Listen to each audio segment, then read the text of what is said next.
So how is it that we know that God values human life above all things in creation? Well, today I'm going to look at two passages of scripture, one that basically answers the question theologically, and a second passage that kind of illustrates the answer that is given in the first passage. So the question again is, how do we know that God values human life more than all things in all of creation? To be able to know the answer to that question, we turn into Genesis chapter 1 and we begin to read about the origins of human life. And this is what we will read if we are to turn to Genesis chapter 1, verses 26 and 27. Then God said, "Let us make man in our image, after our likeness, and let them have dominion over the fish of the sea and over the birds of the heavens and over the livestock and over all the earth and over every creeping thing that creeps on the earth." So God created man in his own image. In the image of God, he created him. Male and female, he created them. We have here the doctrine of the Imago Dei, the image of God.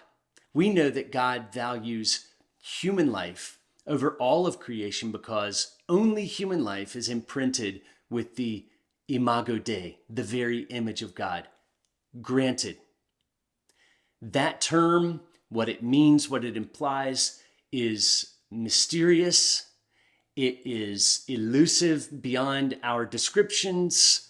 It's a wonderfully theologically debatable topic, but it is a foundational bedrock doctrine for why human life is so valuable to God.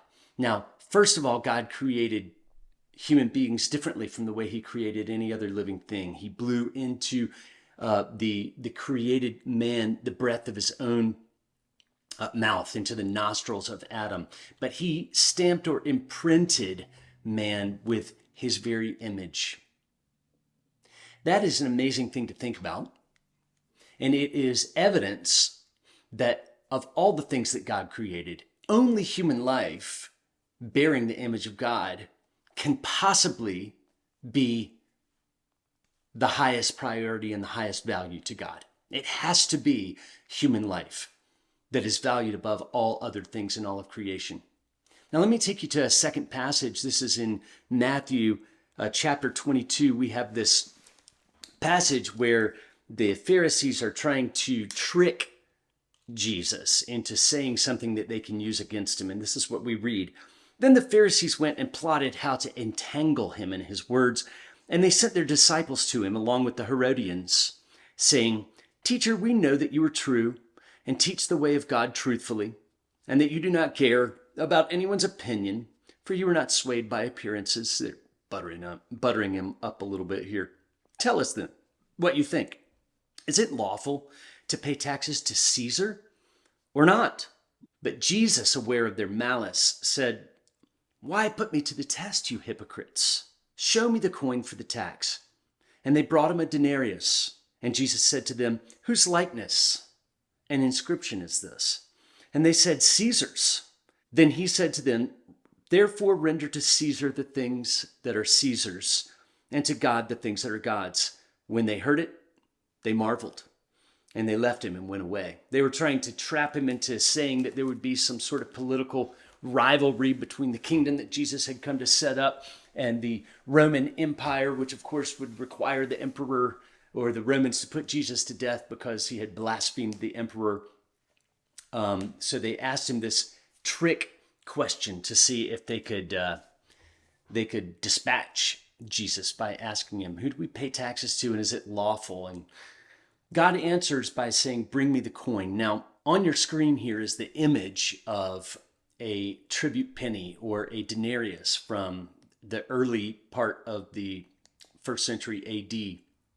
Probably the very denarius that would have been circulating at the time.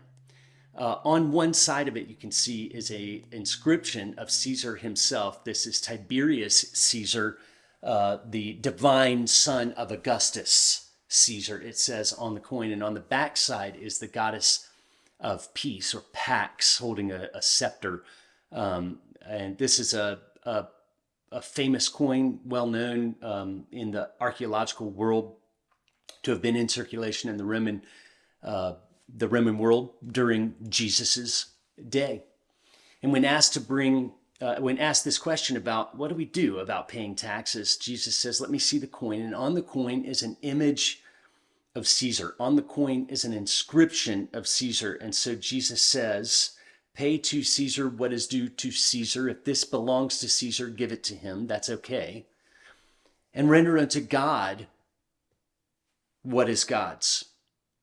So the question inherently becomes, what is it that bears God's image?